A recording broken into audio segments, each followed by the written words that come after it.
impyerno sa langit. Sa langit, sino gusto makarating sa langit? Taas ang kamay.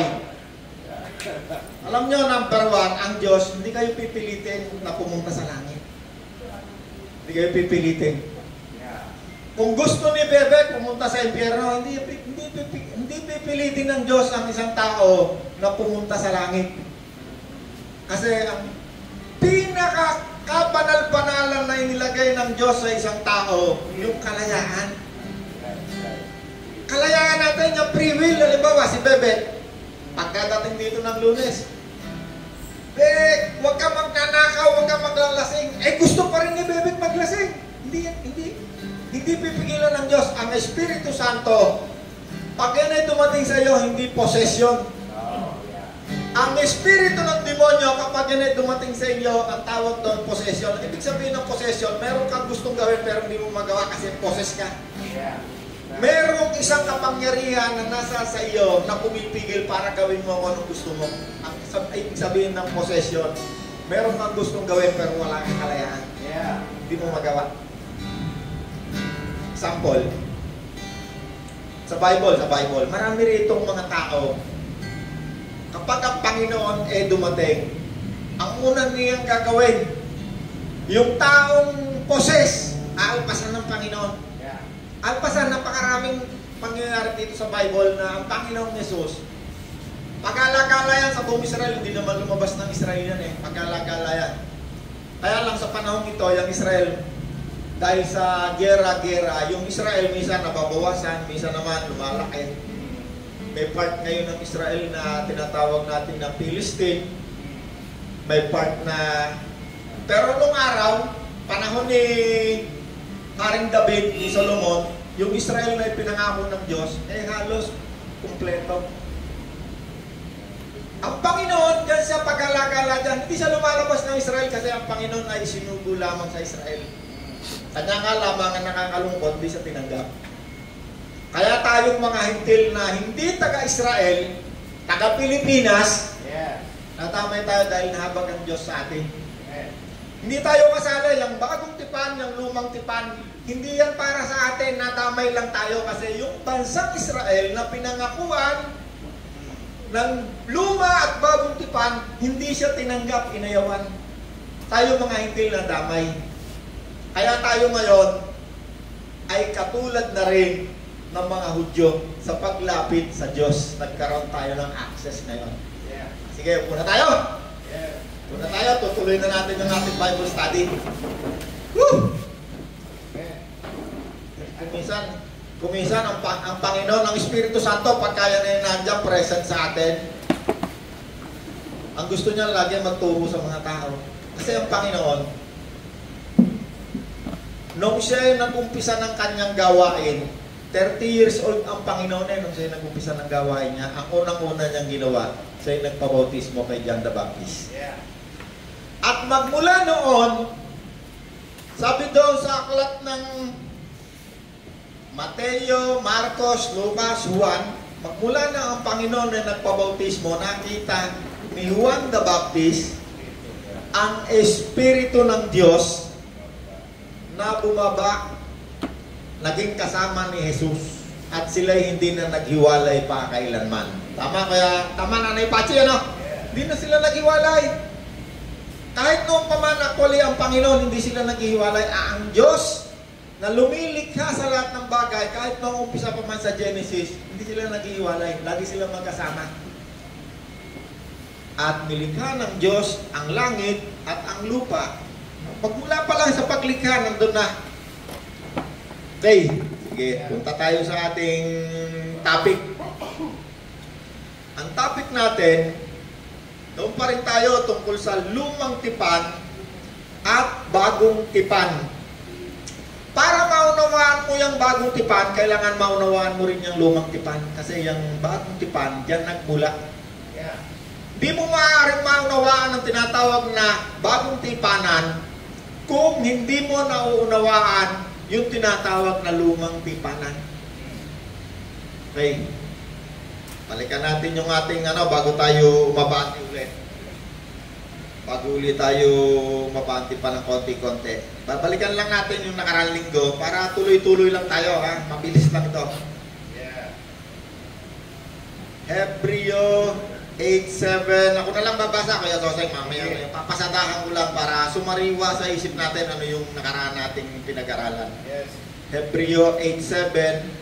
Kung walang kakulangan ang lumang tipan, hindi na sana gumawa pa ng bagong tipan. Yes. 8:13, Hebreo 8:13. Nang sabihin ng Diyos ang tungkol sa bagong tipan, pinawalan niya ng bisa ang luma. Sundan ninyo ako ha, tingnan niyo yung binabasa ko ha. Or kung gusto nyo, ilista nyo, pag-uwi nyo, basahin nyo. Hindi na niya sana pinawalang bisa ang luma, at anumang pinawalang bisa at naluluma ay malapit nang mawala. Efeso 2:15. Yeah. Pinawalang bisa ni Jesus ang lumang kautusan kasama mga utos at ang mga alituntunin nito upang mula sa dalawang lahi ay makalikha siya ng isang bagong bayan na nakipag-isa sa kanya at sa gayon ay magkakaroon ng kapayapaan. Yeah. Efeso 2:19, tinatalon-talonan ko na para mas doon lang tayo sa pinakapusok ng ating mga nakaraan. Pinag-isa ni Jesus ang mga Hudyo at ang mga Hentil. 20, tayo'y katulad ng isang gusali, tayo mga Hentil ay katulad tayo ng isang gusali na ang nagtayo sa atin ay mga apostol at mga propeta. At ang panulukan o pundasyon natin ay si Kristo. Yes. Bagong tipan, lumang tipan. Galatia 5:4. Kayong mga nagtitiwala pa sa pagsunod sa kautusan ng lumang tipan, nahiwalay kayo sa biyaya, grace, kagandahang loob ng Diyos.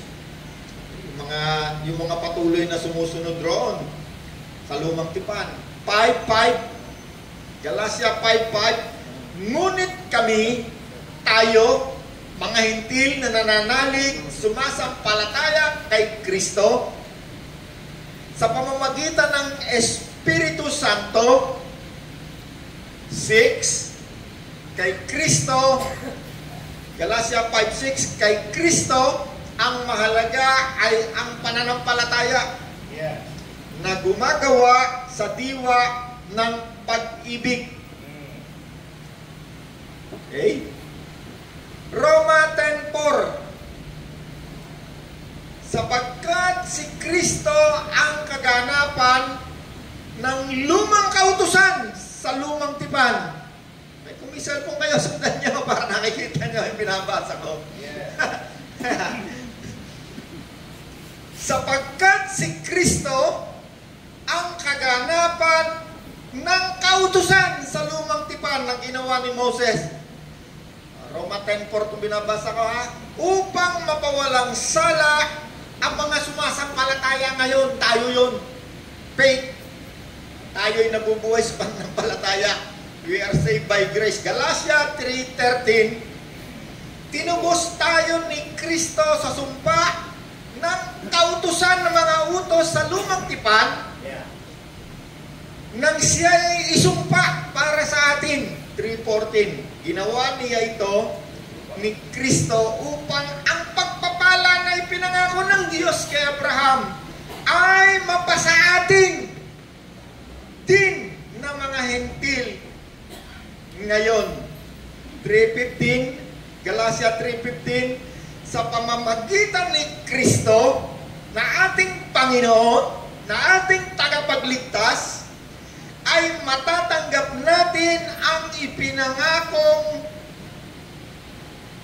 Espiritong Santo Banal na ipinangako ng Diyos.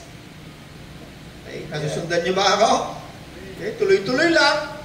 Lucas 24:44, sinabi ni Jesus, kailangang matupad ang lahat ng nasusulat tungkol sa akin sa kautusan ni Moses at sa mga sinulat ng mga propeta at sa mga awit. Ay si Jesus ang nagsasalita niya na nung si Jesus ay nandito pa, kasi siya nga yung kaganapan ng kautusan, sabi ni Jesus, kailangan matupad. Yeah. Nung ang Panginoon nga ay pinako na sa krus, yun na yung pinakadulo. Tinupad na ni Jesus ang mga nakasulat. Yeah. No, hindi lang yun ang nakasulat sa Lumang Tipan, marami. Sa aklat ng mga awit, sa aklat ng Bagong Tipan, sa Genesis, nakasulat doon si Kristo. O halimbawa sa Isaias 9:6, ito yung mga nakasulat sa Lumang Tipan na tinupad ni Kristo, nangganap na, nangyari. Isaias 9:6, ipapanganak ang isang bata at ang pamamahala ay iaatang sa kanyang balikat. Okay, mga propesiya yan sa mga isinulat ng mga propeta. Zacarias 9:9, ang hari ay paparito, siya ang tagapagligtas, siya ay nakasakay sa isang batang asno. No, lahat ng mga nakasulat na yan, tinupad na yan ni Kristo, nangyari na. Awit 22:16, aklat ng mga awit, awit 22:16-18, ipinako nila ang kamay at paako, pinaghati-hati ang ating kasuotan. At marami pang iba ng mga nakasulat yan na mga ginanap na lahat ni Kristo. Isaiah 53:3-7, hinamak, dinala ang ating karamdaman, siya'y hinampas, pinugbog, pinagaling ang mga sugat, siya'y hindi kumibo, siya ang kordero na pinatay. Yeah. Mga propesya sa aklat ng hawid, sa lumang tipan, lahat ng nakasulat yan, tinupad na ni Kristo. Zacarias 12:10, sinibat ang kanyang tagiliran. Lahat ng mga nakasulat sa lumang tipan, sa aklat ng mga awit, sa aklat ng mga propeta, tinupad ni Kristo. Yes. May naunawaan tayo? Okay? Sige, balikan pa natin yung ilang pa natin pinag-aralan. Actually, ito hindi ko nabasa ito nung nakarang linggo eh. Marami tayong mga verses na hindi na kaya basahin dahil limitado lang ang oras natin eh. Okay, Santiago 2:10, sapagkat ang sino mang tumutupad o gumaganap sa buong kautusan, subalit kung siya ay lumalabag sa isa, siya ay lumalabag din sa lahat o sa buong kautusan. Ay, nakita ninyo, ano? Kung gusto nyo pa rin sumunod, pwede naman. Pero pag ikaw ay lumabag sa isa, sabi ni Santiago, nalalabag mo pa rin yung lahat. Kapag ikaw ay sumunod sa isa sa kautusan na to, kailangan lahat sundin mo. Lalong-lalo na nga, kasama na dyan yung sinasabi nating pag-iikapunong araw. Okay? Ang kautusan, ito'y merong tatlong bahagi, yung lumang kautusan sa lumang tipan. Ang unang-una, yung tinatawag natin 10 utos na isinulat mismo ng Diyos sa bato. 10. Ang una dyan, Nanay Pati, alam mo yung una? Nakapagsakto sa examen na Nanay Pati, hindi alam, meron. Nanay Kuya Sosay, alam mo, huwag kang magkakaroon ng ibang Diyos liban sa akin. No? Mahalin mo ang Diyos ng buong puso, buong kaluluwa. Number 2, 3, dami dyan, huwag kang mangangalon niya, huwag kang magnanakaw, andyan lahat yun. Yan yung original. Okay, pangalawang bahagi ng lumang tipan, sa lumang kautusan, pag sinabing lumang tipan, merong kautusan, may utos, merong mga panuntunan. Ang ikalawa riyang bahagi ay mga patakaran sa pagsamba sa Diyos. Yeah. Paano yung binasa natin sa Hebreo, yung papasok doon sa dakong banal, magwiwisik ng dugo, yung mga pari, pupunta ron. Pero yung mga ordinaryong tao hindi nakakapasok doon. Merong harang, susunod ron sa harang ngayon, dakong kabanal-banalan, lalong walang nakakapasok doon kahit pari. Punong pari lang. At isang beses lang siya pumapasok. Once a year. Gagawin niya, mag-aalay ng dugo. Hihingi ng tawad yung mga kasalanan ng mga tao. Pangatlong bahagi dyan sa kautusan, sa lumang tipan, mga ordinansa sa pang-araw-araw na buhay. Bago ka kakain, magugas ka ng kamay. Pag nilabag mo yan, may parusa yan dyan sa lumang kautusan, ordinansa. Kaya ang Panginoon, no, sila lumalakad doon sa bukid, kinakain. Sabi ng mga tagapagturo ng kautusan, Pariseo, Saduseo. Aba, bakit lumalabot sa kautusan ng mga taong ito? Bakit? Marami pang iba na ordinansa, katulad halimbawa yung bukid mo, hindi mo pwedeng taniman yan sa ikapitong taon. Marami. Ang lumang tipan ay punong-puno ng mga utos. Kautusan, kaya nga ang tawag ang kautusan. Law, sa English, law. Punong-puno ng utos. At kapag ang mga utos na yan ay nilabag mo, ang kabayaran niya, sumpa. Curse. Sumpa. Susumpain kapag hindi tinupad. Okay? Nakalagay yan dyan sa Levitico. Saan-saan? Sa unang 5 libro, nandyan yan. Genesis, Numbers, Deuteronomy, Levitico. Yung unang 5 sa Bible nyo, nandyan yan. Okay, sa bagong tipan, sa 1 John 3:23, paano lang? Paasada lang. Sa bagong tipan, meron ding utos.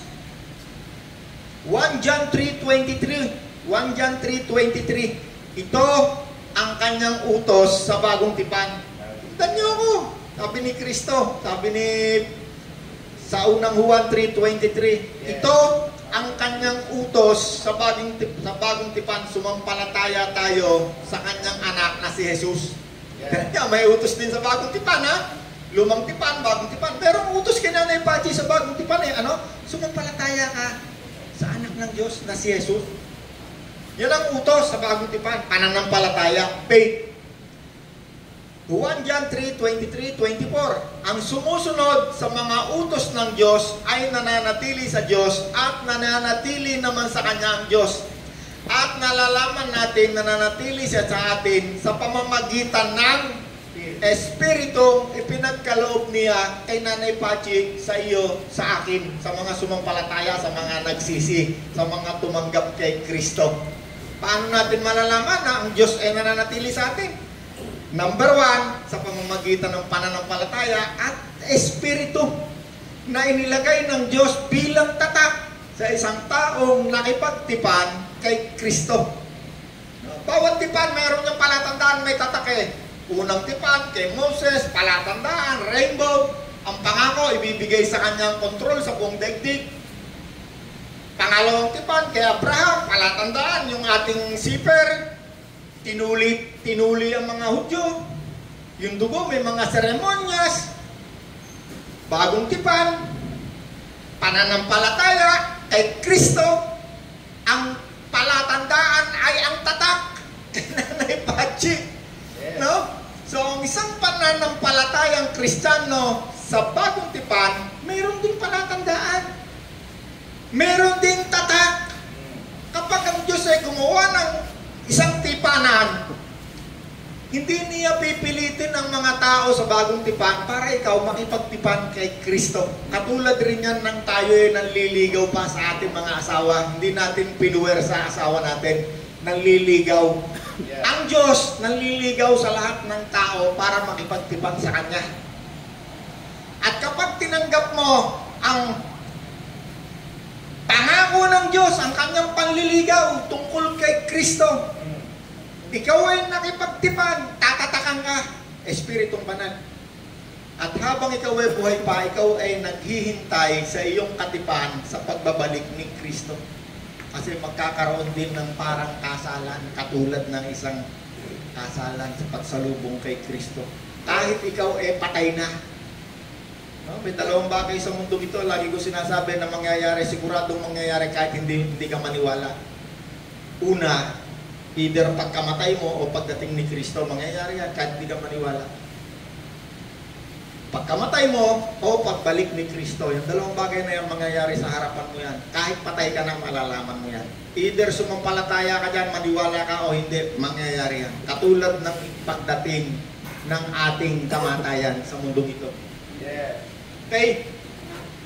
Galatia 5:18. Kung pinapatnubayan ka na ng Espiritong Banal mabuti, wala ka na sa ilalim ng kautusan sa lumang tipan. Napakadumaming verse, sapin-sapin na. Marcos 12:29. Umpisa ko sa 28. Alin ang pinakamahalagang utos sa kautusan? Okay. 29, ito ang pinakamahalagang utos. Pakinggan mo, O Israel. Ang Panginoon na ating Diyos, siya lamang ang Panginoon. Ibigin mo ang Panginoon, ibigin mo ang Panginoon mong Diyos ng buong puso, buong kaluluwa, buong pag-iisip, buong lakas. No, yan ang kahit doon sa lumang tipan, yan din yung number 1 na utos. Yeah. Kaya lang doon sa lumang tipan, lagi ang pangalan doon ng Diyos. Kung mapapansin nyo, ang laging pangalan ng Diyos sa lumang tipan, Yahweh. Sa mga matatalinong mga nag-aral, pupunta pa yan sa Hebrew, sa Greek, na hindi naman nila nababasa, tatalo tayo, Yahweh El Shaddai, Yahweh Elyon, Yahweh. Ang Panginoon, na napakasalbagong tipan, nilinaw yan ng Panginoon, iisa lamang ang Diyos. Ang lumikha sa lahat ng bagay. Yan, lagi natin pinag-uusapan dito yan. May verse, ang daming verse niyan. At tayo'y nabubuhay para sa Kanya. May verse yan eh, iisa lamang ang Panginoon. Sa pamamagitan niya'y nilikha ang lahat ng bagay at sa pamamagitan din niya'y nabubuhay tayo. Nililinaw yan ang Espiritu, kasi ang Espiritu Santo kaya niyang pag-iwalayin kahit yung buto mo, kahit yung laman, kahit yung Espiritu mo, kahit yung kaluluwa mo, kayang pag-iwalayin ng salita ng Diyos. Ang salita ng Diyos, matalas, double-edged, napakatalas, kaya niyang paghiwalayin ang mga bagay na hindi mo kayang unawain at hindi mo kayang paghiwalayin sa isip mo. Ida-dissect yan ang salita ng Diyos. Ibig sabihin ng dissect, no? Pinipira-piraso yan ang salita ng Diyos. Yan ang nagpapaliwanag. Kapag nasa iyo si Kristo, ang Espiritu ni Kristo, no? Kaya Soseng, mayroong gustong basahin si Soseng eh. Yun nga yun. Ito yung sinasabi rito. Sa 8:6 ng 1 Corinthians, para sa atin, isa lamang ang Diyos, ang ating Ama na lumikha sa lahat ng bagay, at nabubuhay tayo para sa Kanya, at may isang Panginoon lamang sa Jesucristo, sa pamamagitan niya nilikha ang lahat ng bagay, at sa pamamagitan din niya ay nabubuhay tayo. Alright. Maraming nagsasabi, hindi. Ako ang kaligtasan ko, ako nag-iingat. No? Yan lang isang verse na yan, malinaw na sinasabi, sa pamamagitan ni Kristo ay nabubuhay tayo. Yes. Bakit tayo nabubuhay? Dahil kay Kristo. Pati nga yung mga planeta, sinabi sa Bible na siya rin ang nag-iingat ng universe. Hindi lang siya lumikha, siya pa nag-iingat. Tayo naman, ganun din. Sino lumikha sa atin? Ang Diyos. Paano tayo nilikha? Sa pamamagitan ni Kristo. Bakit tayo nabubuhay? Tayo nabubuhay sa pamamagitan ni Kristo. Through Christ. We live. Na English, baka mag-over ako. Mateo 7:12, ang utos ni Kristo ay gawin ninyo sa inyong kapwa ang nais ninyong gawin nila sa inyo. Ito ang buod ng kautusan at ng mga isinulat ng mga propeta. No? Pagmamahal. Si Kristo ang nagsasalita sa bagong tipan. Kaya sabi ni Kristo, isusulat ko sa inyong puso. Yes. No? Sana ba ako? Mateo 5:17. No? Teka muna. Ano ba yung muling binasa ko? Lucas 16. Nabasa ko na ba yun? Lucas 16:16. Lucas 16:16. Ang kautusan ni Moses at ang mga isinulat ng mga propeta ay may bisa hanggang sa pagdating ni Juan the Baptist. Buhat noon ay pinangaral na ang mabuting balita tungkol sa kaharian ng Diyos. At ang lahat ay nagpupumilit na makapasok dito. Sabi nyo, kailan nagkumpisang nagkaroon ng bisa at nawala ng bisa? Mula nung Genesis, Exodus, hanggang kailan? Hanggang nang dumating si John the Baptist at ipinangaral na ang mabuting balita doon sa Israel hanggang sa mga oras na ito na tayo ngayon ay nakikinig. Nawala na ng bisa. Kaya sabi ni Kristo, pinawalan ko na ng bisa. No? Tuloy pa natin. Mateo 5:17. Huwag ninyong akalain na naparito ako, sabi ni Jesus, upang ipawalang bisa ang kautusan at ang mga sinulat ng mga propeta. Naparito ako, sabi ni Jesus, hindi para ito'y ipawalang bisa, kundi upang tuparin. Isa lang ba binabasa natin? Yeah. Ang mga yun, Lucas 24:44.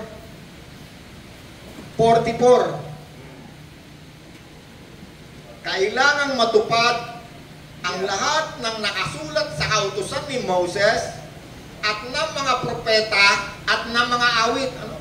Sabi ni Kristo, naparito ako para yun tuparin. Yeah. Okay? Paano tinupad ni Kristo? Kasi doon sa lumang tipan na merong si Moses galing Egypt, dito nag-upisa yung lumang tipan. Si Moses, kasama yung mga Israelita, di ba ang una dyan? Si Abraham, tinawag ng Diyos. Si Isaac, si Jacob, sumunod dyan yung 12 patriarka. Noong si Jose nakarating ng Egypt, dahil siya pinagbili ng mga kapatid niya, naging kanang kamay siya ng hari ng Pharaoh. Dahil siya naging kanang kamay ng hari, doon sa Israel kung saan nandun yung kanyang mga lahi may tagutong, kinuha niya si Abraham, si Isaac, si Jacob. Si Jacob ayaw pumunta ron kasi doon na siya sa lupang pangako. Sabi sa kanya, mag-alay ka, malalaman mo kung anong gagawin mo. Nung gabi na yon, nag-alay si Jacob. At nung gabi na yon, kinausap siya ng Diyos, pinakita sa kanya yung kanyang kapalaran. Huwag kang matakot pumunta sa Egypt. Ikaw ay aalipinin doon kayo ng 4 taon, pero ikaw, ibabalik ang iyong katawang buto dito sa lupang pangako. Ibabalik ko sila rito. Pakasaganain ko kayo rito. So, madaling salita, nagpunta sila sa Egypt. Pagdating nila ng Egypt, alipin sila, 400 years sila ang gumawa ng mga pyramid na nakikita natin ngayon, kalalaki. Sila nag-develop. Sila yung mga alipin. Noong tinawag ng Diyos si Moses, Moses! Moses! Sinawag sila ng Diyos. Tinawag sila. Ay, si Moses, ayaw pa nga sumunod Hanggang sa ayaw niya. Kasi nung panahon na yun, si Moses umalis ng Egypt, lumayas siya kasi sa kanyang pagmamahal sa kanyang mga kababayan, nakapatay siya ng Egyptyo. Di naglayas siya dahil natakot siya, papatayin siya ron. Doon siya tinawag ng Diyos, nakakita siya ng tinatawag na burning bush. Ang Diyos ay nagpakita sa kanya sa pamamagitan ng apoy. Pabalik na siya sa Egypt, susunduin na niya yung mga Israelita. Ilang milyon na sila. Walang bansa sa daigdig na nanggaling na itala sa Bible kung saan nagmula. Ito lang bansang Israel na to. Ito ay hanggang ngayon pinapanood natin yan sa TV kapag mahal na araw kung ano-ano pinagagawang himala ng Diyos. Pagdating nila ron, ayaw pa nga sumunod ni Moses Panginoon, kayo utal Pinawag yung kanyang kapatid, si Aaron. Madaling salita, nakalabas sila ng Egypt. Papunta na sila ngayon sa Promised Land, lupang pangako. Habang sila ay papunta doon sa lupang pangako, yung Egypt tsaka yung Israel, malapit lang halos magkatabi lang na bansa. Hanggang ngayon nga, nagigera yan Gigera sila. Pero hindi sila nakarating ng Israel 40 years pa, ikot-ikot sila. Hindi sila nakapasok agad. Along the way, pinagawa si Moses ng isang tinatawag na kaban. Kaban, yung parang box. Box. Kaban muna. Yan ang laman ng tabernacle. Box yan ang pinapasampasan nila ng ganyan. Kahit saan sila magpunta, dala-dala nila yan hanggang sa nung dumating yung pinakaunang hari, si Saul. Nung una yung Israel, pinamamahalaan lang yan ng mga propeta Hanggang sa humingi sila ng bagong hari, kasi katulad ng mga hari sa paligid nila. Ang unang hari nila, si Saul, every time magigiyara yan, dala-dala nila yung box na yan. Kasi yan ang simbolo ng kanilang pagiging Israelita, tsaka ng presensya ng Diyos. Dala-dala nila yan. Nung naglalakad sila doon sa mula Egypt, papunta ng Israel, dala-dala nila yan, merong paggabi, haliging apoy, nakatutok dyan, hindi umaalis. Kahit saan sila magpunta, sinusundan nila. Pag araw naman mainit, meron namang ulap, bulumbon ng mga ulap, hindi sila nainitan. Yeah. Dala-dala nila yung box na yan. At dyan nag-umpisa yung tinatawag na lumang tipan. Kasi lahat ng utos nilagay dyan. Kaya ang tawag dyan sa lumang tipan, kautusan. Yeah. Punong-puno yan ng utos. Magmula sa paggawa ng box na yan, may sukat yan, may alitintunin, ano gagawain ninyo, pagsamba. Hanggang sa dumating ang panahon, nung sila'y nagkaroon na ng hari, si Haring Saul, si Haring David, si Haring Solomon. Sabi ni Haring David, ano na ron, payapa na yung Israel ng panahon, halos sakop na nila, karamihan, baka 95% sakop na nila. Sabi ni David, kailangan igawa ko na ng tahanan kasi napakaganda ng palasyo. Sabi ng Diyos, dahil ikaw ay nag-isip na ako igawa ko ng tahanan. Sabi ng Diyos, patotoo lang ako hindi tumitira sa tahanan na ginawa ng Diyos. Ang gumawa ng pag-iisip ni David, si Solomon. Kasi nung panahon na yon, ang Israel ay sobrang yaman. Sabi sa Bible, ang ginto ay parang lang pato. Kasi sila lang yung nagbebenta ng mga armas sa buong daigdig. Walang pwedeng magbenta ng armas kundi sila.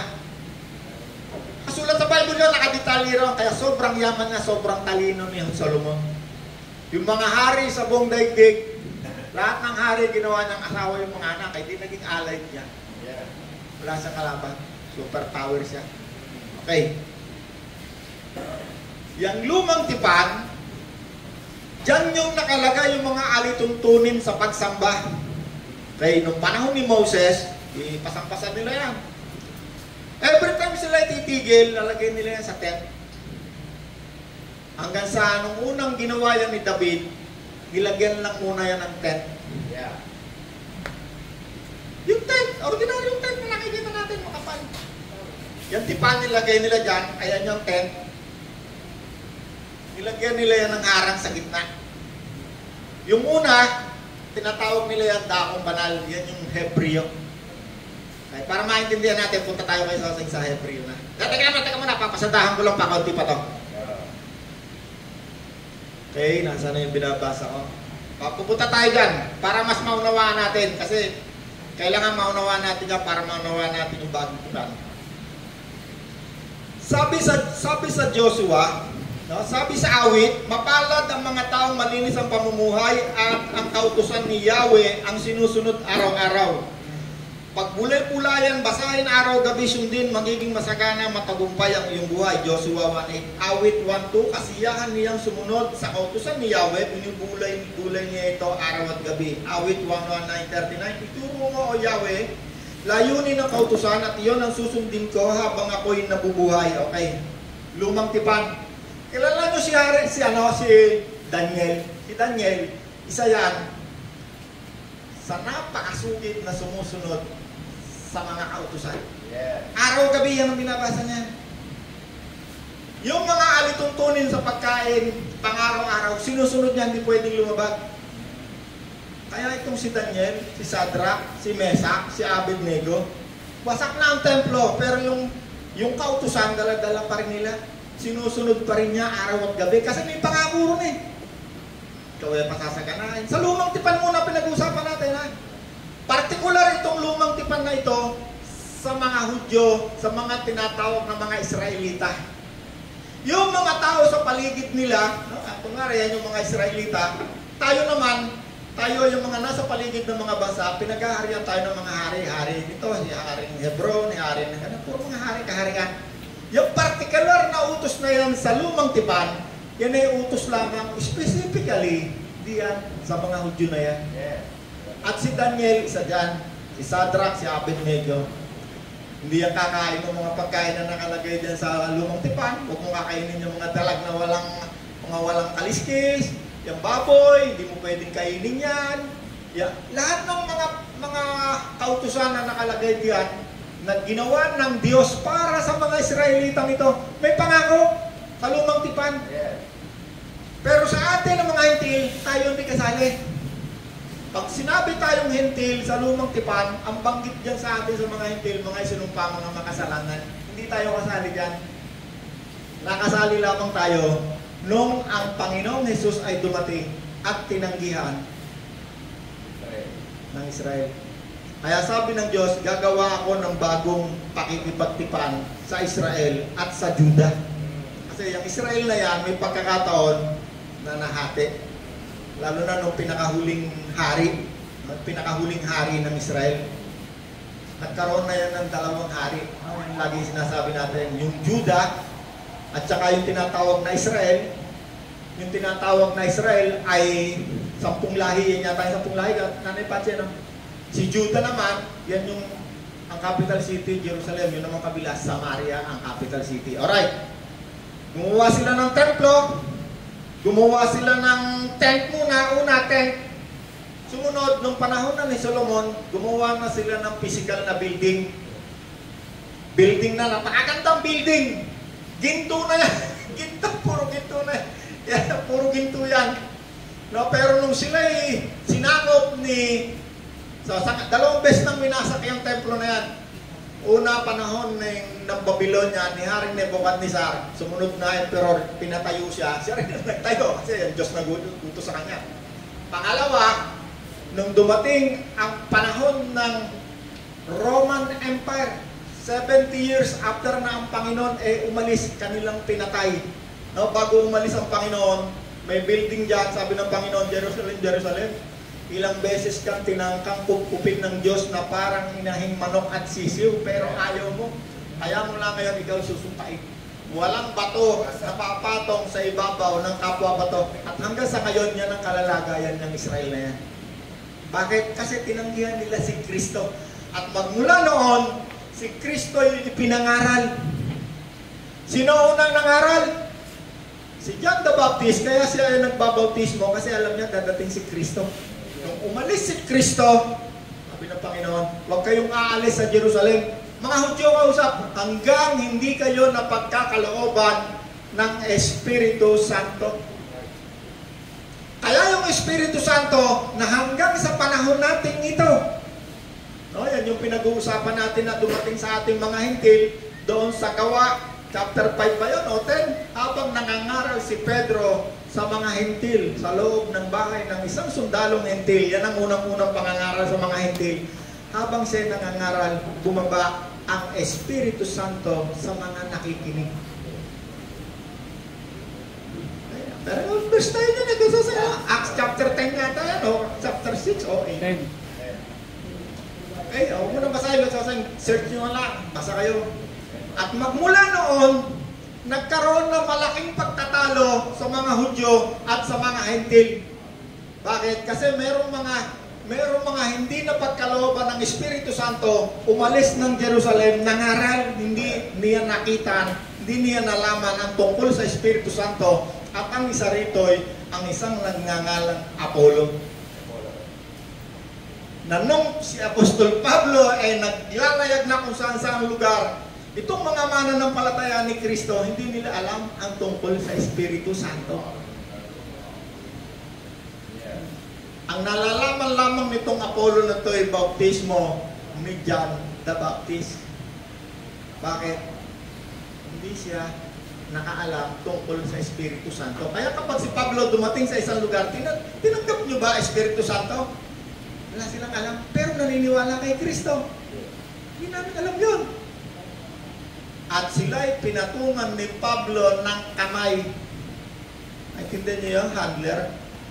Nagkaroon siya ng authority para ituro sa kanila. Bakit? Wala alam, di nila alam. Pero hindi ibig sabihin ng Espiritu Santo, wala sa kanila. Hindi lang nila alam. Hindi sila naturuan ng totoo na nakasulat sa Biblia. Bakit? Panahon pa lang sa lumang tipan, ipinangako na kay Joel. Sa huling araw, ibubuhos ko kay Patsy na isang laman ang Espiritu Santo. Ipinangako na kay Abraham, pinakamataas na pangako, at tatanggapin ninyo ang pangako ng Espiritu Santo. Mayroon ng pangako. Hindi niya alam. Itong isang nangangaral na ito ay tumanggap lamang kay Kristo, pero hindi nila alam. Kaya itong si Esteban, nung siya pinatay, binato, buhay pa. Nangangaral siya mula sa Genesis hanggang kay Kristo. Bakit? Apat ang Espiritu Santo ay dumating sa iyo, ang unang-unang gagawin ni Nanay Pachi, matatakaw yan sa salita ng Diyos. Yes. Masaya, magiging witness yan. Okay, natututunan tayo? O nauutan na yung karamihan, pero alam ko, ang dami sa inyo. Kumakain. Ang dami sa inyo, natututo. Kasi mahirap itong unawain kung wala si Kristo sa'yo. Okay? Yes. Kunti na lang. Yeah. Gawin ninyo sa inyong kapwa. Okay?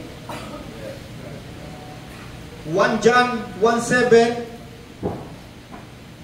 Ngunit kung namumuhay tayo sa liwanag gaya ni Jesus na nasa liwanag, tayo'y nagkakaisa at ang lahat ng ating kasalanan ay nililinis ng dugo ni Jesus na kanyang anak. Efeso 1:78, sa pamamagitan ng dugo ni Jesus, ni Kristo, tinubos niya tayo.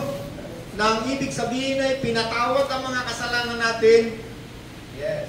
Napakalaki ng biyaya na pinagkaloob sa atin ng Diyos. Binigyan niya tayo ng karunungan at pangunawa. Hebreo 9:12. Minsan lamang pumasok si Kristo sa dakong kabanal-banalan at yun ay sapat na. Hindi dugo ng guyat kambing ang kanyang inihandog, kundi sarili niyang dugo para mapatawad tayo sa ating mga kasalanan. John 1:29. Masdan ninyo ang kordero ng Diyos, ang tupa ng Diyos na nag-aalis ng kasalanan ng sanlibutan. Hallelujah, napakarami. Okay, punta na tayo sa Hebreo 9, Kuya Jose, yung ating pinakaltas. Yeah. Hebreo 9, 1:28. Tingnan natin paano hinalintulad ang bagong tipan sa lumang tipan. Hebreo 9:28. Umpisa mo sa Kuya Jose. Awan. May mga tuntunin ang unang kasunduan tungkol sa pagsamba at may sambahan gawa ng tao.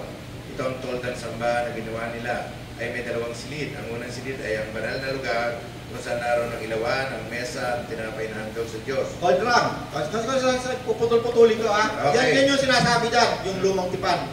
Nakasulat yan doon sa unang 5, tsaka sa Hebreo, yan ang binabanggit. Okay. Yeah.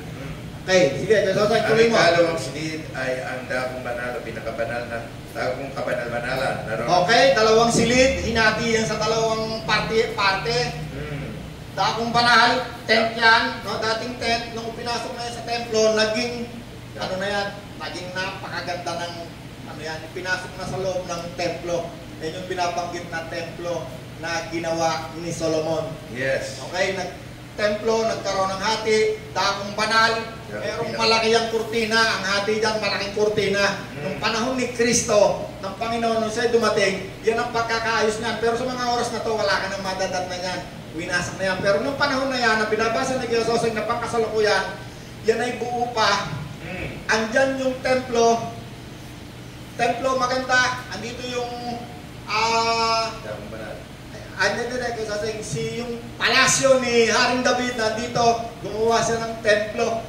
Yeah. Yung templo na yan, merong isang silid na malaki, merong hati sa gitna, merong makapal na tela. Yeah. Yung isang hati, tinatawag na dakong banal, yung kabila, tinatawag na dakong kabanal-banalan. Okay, tuloy mo kayo, Tatay. Naroon sa dakong kabanal-banalan ang gintong altar na pagsusunugan ng insenso at ang kahon ng kasunduan na napabalutan ng ginto. Nasa loob ng kahon ang lalagyan ng Yan yun, yung binabanggit na kahon, yan ha, yung kasampasan ni, ano yan, ni Moses, pag-alis ng Egypt, pasampasan ni Haring David, ni Saul, pagka sila yung magigera. Okay, nandiyan na. Tuloy ko sa Sosay. Nasa loob ng kahon ang lalagyan ng ginto na may lupa. Kahon, minsan binabanggit yan na kaban, kahon. Okay, maganda yung Tagalog ko sa Sosay. Kahon kasi box siya, box. Yeah. Meron tatangan lang yan. Okay, tuloy mo kay Sosay. Nasa loob ng kahon ang lalagyan ng ginto na may lamang mana, ang tungkod ni Aaron na nagkasibol at ang malapat ng mga bato kung saan nakaukit ang mga utos ng Diyos. Hoy, meron yung tatlong laman. Una, yung mana, habang sila naglalakad from Ehipto papunta sa lukang pangako. Pag sila nagugutom, walang makain, uulan ng pagkain. Yes. Yun ay pinakuha sa kanila ng propeta para maging isang paalala sa mga Israelitang ito. Kaya yun, nagbaon sila at ngayon nandoon yun, isa yun sa nandoon sa kahon, Yeah. sa kaban. Yeah. Mana, pagkain na parang pinipig. Okay, pangalawa, tungkod ni Moses na nagkaroon ng tubo. Oh, yan yung naging ahas. Yan yung mga, ano, yan yung inihampas ni Moses sa batong malaki na bumukal ng tubig. Yeah. Dala-dala nila yan, nandyan. At ang isa pa, yung 10 utos na original na dala ni Moses nung siya umakyat sa langit, pagbaba niya, may dala-dalang bato. Yeah. Yeah. Okay? Yeah. Alright, tuloy kayo Sosay. Para malinaw lang, para malinaw kayo Sosay nga, para maunawaan nyo yan. Kasi hindi nyo maunawaan itong lumang tipan, itong bagong tipan, kung hindi nyo yan naunawaan. Yes. Alam ko yung iba sa inyo halos makatulog na kasi hindi nyo na kayang abutin. Sige, tuloy kayo Sosay. Sa ibabaw ng kahon ay may mga kerubin na nagpapahiwatig. Sa ibabaw ng kahon na yan, yung box, yung kaban, meron diyang rebulto ng anghel. Ganyan pagkalaki-laki pakpak. Yeah. Na nagpapahiwatig Presensya ng Diyos. presensya ng Diyos. Okay, tuloy. At nililima ng mga pakpak nito ang lugar na iyon kung saan pinapatawad ng Diyos ang mga kasalanan ng tao. Hold, Kuya Soseng. Yung box na yan, pala, maalala ko, walang taong pwedeng tumingin dyan. Walang pwedeng tumingin. Kahit isang tao, walang pwedeng tumingin. Kaya nakakapasok lang dyan sa dakong kabanal-banalan na yan, isa lang.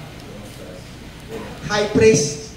Pag pumasok yan dyan, may tali pa niyan. Kasi pag may kasalanan yan, hindi na makakalabas.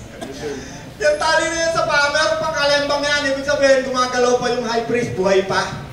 Kasi kaya may tali, pag pumasok yung high priest na yan at hindi ka dapat patay yan, hihilahin na lang palabas yan. Yeah. Merong pagkakataon na yung box na yan, dala-dala nila, may gera silang pinuntahan. Dahil itong propeta na namamahala nito, ang pangalan ay si pinalitan ni Samuel, Eli. Ang mga anak niya, yan mismo sa lugar na yan, yan gumagawa ng kahalayan. Sabi ng Diyos kay Eli, mas ginalang mo pa anak mo kaysa sa akin. Mula ngayon, pipili ako ng tao, gagalangin ako. Si Eli kasi, lahi yan, lahi ni Levi, according sa, kaya ang Panginoon, sabi sa kanya, according in the order of Melchizedek. Ang Panginoon, hindi siya according sa kautusan na lahi ni Levi. Yes. Right.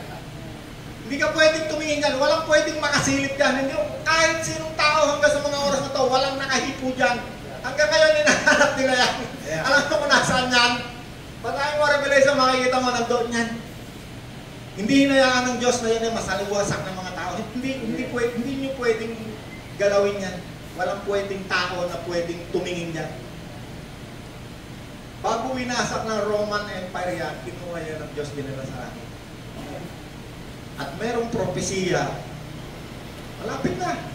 Habang binubuo ang bilang ng mga hintil, no? Tayo gusali eh. May bilang tayo eh. Hanggang hindi na kukumpleto yung bilang natin, hindi babalik si Kristo. Merong propesiya na yung mga Hudyo na yan, bago bumalik si Kristo, kikilala kay Kristo. Malapit na yan. Baka nandito na sa generation natin na yan ngayon yan. Yes. Itatayo muli yan. Time, sabi nila. Napakasarap pag-usapan. Sige pa, Kuya Soseng, tapusin natin mo ng liyan. Di tayo makabante. Yeah. So, ngunit hindi namin ito may paliwanag ng detalyado sa ngayon. Ganon ang pagkakaayos sa loob ng toldang sambahan at araw-araw pumapasok ang mga pare sa unang silid ng tolda para gampanan ng tungkulin nila. Ngunit ang punong pari lamang ang makakapasok sa pinakabanal na lugar at minsan lamang sa isang taon. At sa tuwing papasok siya rito, maghahandog siya ng dugo para sa sarili niyang mga kasalanan. Hold, Kuya Soseng, teka lang muna. May hati. Yung hati na yan, ng panahon ni Kristo, hinati niya Mateo 27:50 to 54. Kuya Soseng, pakibasa. Matthew 27. Matthew 27:50 to 54, alright? Oh. Sabi rito sa 50 to 54, Okay, muling sumigaw ng malakas si Jesus at nalagutan ng hininga. Alright, nakapako na si Jesus, ha? Mamamatay na. Okay, tingnan natin anong nangyari. Nang sandali rin yun, nahati mula sa itaas hanggang sa ibaba ang kortina sa loob ng templo. Ha! Ito na ang tinatawag yan. Holy of Holy. Dakong banal, dakong kabanal-banalan. May harang yan, makapal na tela. Tignan mo, si Nanay Pachi, mukhang nakarating doon eh. Pati kapal ng kortina, nasukat pa eh. Nakasulat, actually nakasulat yan doon sa, ano, sa law. Kasi lahat yan detalyado. Walang galaw dyan na hindi nakasulat sa instruction na binigay ng Diyos. Kaya alam ni Nanay Pachi, ilan Nanay Pachi? 4 inches? Yung ganyan kakapal na harang dyan, na dito lang ang mga priest. Yung mga ordinaryong tao hindi nakakapunta dyan ha. Priest, high priest lang. Ang mga tao wala na dyan lang sa labas. Yan lang ang nananalangin para sa kanila. Nung si Kristo ay pinako sa krus at namatay, sumigaw ang Panginoon, Tetelestai! Sabi, tapos na, naganap ko na. Naganap na, sabi ni Jesus, naganap ko na. Lahat ng nakasulat sa aklat ng lumang tipan at sinulat ng mga propeta, sabi ni Jesus, Tetelestai, tapos na, naganap ko na. Yung hati na yan, yung lona na yan na 4 inches na pagkikapal-kapal na walang nakakapasok, nahati sa gitna. Walang humati. Anong ibig sabihin nun? Ibig sabihin, wala nang dakong banal, wala nang dakong kabanal-banalan. Ang lahat may access na ngayon. Sino naglagay ng access? Si Kristo. Kaya sinabi, wala natin ng Panginoon. Kaya sinabi ni Kristo, ang dalawang lahi ay pinag-isa, giniba ang harang na naghaharang sa atin. Tayo ngayon ay kapwa makakalapit na sa Diyos. Ang Hudyo at ang mga Hentil sa bagong tipan ay kapwa mayroon na ngayong access. Kaya anytime, pwede kang manalangin. Hindi katulad nung araw na may lumang tipan, doon sa lumang kautusan, hindi tayo pwedeng manalangin ang mana. Hihingi lang tayo ng tawad ng mga priest. At yung pinaka-high priest, yun ang sistema. Tuloy mo pa kayo, Sosay. Konti na lang, konti parot. Tayo sa Hebrew. Hebrew 9. Okay, teka muna kayo, Sosay, meron pa. 1 Peter 2:7 to 10. Unang Pedro 7 to 10. Kasi time na tayo, madaling ko na. Next time na lang ulit. Yan, Unang Pedro 7 to 10. Kaya nga, mahalaga siya sa inyong mga sumasampalataya sa Kanya, ngunit sa mga walang pananampalataya. Kaya nga! Okay, sige tuloy ka, Sosay. Tutupad ang nasa kasulatan, ang batong itinakwil ng mga tagapagtayo ng bahay, ang siyang naging batong pundasyon. At batong katitusuran ng mga tao, batong ikadadapa nila, natisod sila sapagkat hindi sila sumunod sa salita ng Diyos. Ganoon ang nakatakda para sa kanila. Ngunit kayo ay isang lahing pinili, grupo ng maharlikang pari, isang bansa. Royal priest! Yeah. Ano ngayon tayo? Royal Hindi lamang yung mga priest, yung mga pari na galing sa lahi ni Levi ang nakakapasok at nakakapanalangin para sa atin, kundi tayo ngayon ang mga pinili na nakipagtipan kay Kristo sa bagong tipan. Tayo ang tawag sa atin ngayon mga priest, royal priest. Yes, that's right. Sige pa kayo, Jose. Isang bansang nakalaan sa Diyos. Isang bansang nakalaan sa Diyos. Kayang pag-aari ng Diyos upang magpahayag ng mga kahangahangang ginawa niya. Upang tayo'y magpahayag ng kahangahangang ginawa niya, katulad ngayon na binigyan tayo ng karapatan na maglingkod sa bagong tipan. Yeah. Yan yung sinabi ni Apostol Pablo doon sa una niyang binasa, kami mga lingkod ng bagong tipan, ang Diyos ang nagbigay sa amin ng kakayahan na maglingkod sa bagong pananampalatayang ito. Yes. Okay, ayun pa. Siya ang tumawag mula sa kadiliman patungo sa kanyang kahangahangang kaliwanagan. Hallelujah. Hebreo 9:14. Diyan tayo magtapos. Hebreo 9:14. Alright. Sabi rito sa Hebreo 9:14, iyan, kung nakakalinis ang mga ito, yung dugo ng hayop, di lalo na ang dugo ni Kristo na sa pamamagitan ng walang hanggang banal na espiritu, inalay ni Kristo ang sarili niya bilang handog na walang kapintasan sa Diyos. Ang dugo niya ang lilinis sa puso't isipan natin para talikuran na natin ang mga gawang walang kabuluhan at paglingkuran ang Diyos na buhay. At ngayon, tayo ngayon nakapaglilingkod dahil sa dugo ni Kristo. Kung wala ang ang Panginoon, ang Espiritu Santo, wala tayong karapatang maglingkod. Yes. Kaya nga si Apostol Pablo, ang sabi niya, ako'y lingkod ng bagong tipan na dahil sa awa. Ano ibig sabihin ng awa? May karapat dapat ka nang patayin pero hindi ginawa. Naawa. Ang paglilingkod na ito'y dahil sa awa. Amen. At ang pananampalataya natin na ito'y dahil ang Diyos nahabag. Grace. May natutunan tayo? Amen. Woo! Palakpakan natin ang Panginoon. Ikaw ang hari at tagapagligtas. Banal mong pangalan, aking itatahan. Panginoong Jesus, aking Diyos, iaalay sa'yo aking lakas. O Diyos na mabuti, sinasampakan namin ngayong umaga. Lord, pagpalain mo po ang lahat ng taong narito. Ingatan mo po kami sa aming maghabong gawain. Pagpalain mo po ang bawat pamilya, ang bawat tao at kaluluwa na nakarinig ng salita mo ngayong umaga. Ingatan mo po kami sa lahat ng uri ng sakuna sa mundo ito. Salamat po sa kaligtasan ng aming kaluluwa. Salamat po, Ama, sa pangalan ni Jesus na.